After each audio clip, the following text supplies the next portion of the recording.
+2 தேர்வு முடிவுகளால் ஏமாற்றமடைந்த மாணவ மாணவிகளுக்கு அரசின் 104 தொலைபேசி மருத்துவ சேவை மூலம் இன்றும் உளவியல் ஆலோசனை வழங்கப்பட்டு வருகிறது. இதன் மூலம் மாணவர்களின் தற்கொலை முயற்சிகள் தடுக்கப்பட்டிருப்பதாக உளவியல் மருத்துவர்கள் தெரிவித்துள்ளனர். ஒவ்வொரு ஆண்டும் 10ஆம் வகுப்பு மற்றும் +2 பொதுத் தேர்வுகள் முடிவுகள் வெளியாகும் போது மாணவ மாணவிகள் சிலர் எதிர்பாராமல் தோல்வியடைவதாலும் குறைந்த மதிப்பெண் பிரச்சனையாலும் பல்வேறு மன உளைச்சலுக்கு ஆளாகின்றனர். இதனால் ஒரு கட்டத்தில் தற்கொலை செய்து கொள்ளும் எண்ணத்திற்கும் தள்ளப்படுகின்றனர்.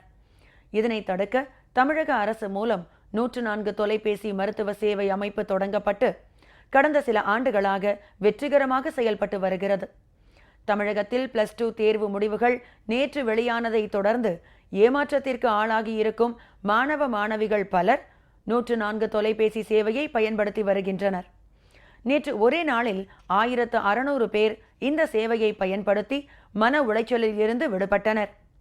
9 பேரின் தற்கொலை முயற்சி தடுக்கப்பட்டதாகவும் உளவியல் நிபுணர்கள் தெரிவித்தனர். இப்போ இந்த +2 ரிசல்ட் நேற்று வெளியிட்டதுனால மாணவர்கள் எல்லா விதமான தகவல்களுக்காகவும் எங்களுக்கு கால் பண்ணுறாங்க. உதாரணமாக நான் எதிர்பார்த்த மார்க்கு எனக்கு கிடைக்கல, நான் என்ன பண்ணட்டும், அவங்களுக்கு நாங்கள் தகுந்த ஆலோசனைகளை வழங்கி கொண்டு இருக்கிறோம். உங்களுக்கு மன உளைச்சல் இருந்ததுன்னா, இந்த ரிசல்ட் சம்பந்தமாக மன உளைச்சல் இருந்ததுன்னா எதுவாக இருந்தாலும் 104க்கு கூப்பிடுங்க. இன்றும் +2 தேர்வு முடிவுகள் மூலம் ஏமாற்றம் அடைந்திருக்கும் மாணவ மாணவிகள் தொடர்ந்து இந்த சேவையை பயன்படுத்தி வருகின்றனர்.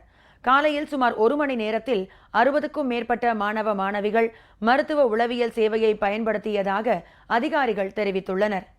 திண்டுக்கல், மதுரை, சென்னை, கரூர், திருவள்ளூர் மாவட்டங்களில் இருந்து அதிக எண்ணிக்கையில் 104 சேவைக்கு அழைப்பு வருவதாகவும் மாணவர்களை விட அவர்களது பெற்றோர்களே அதிக அளவில் இதனை பயன்படுத்துவதாகவும் அதிகாரிகள் கூறியுள்ளனர்.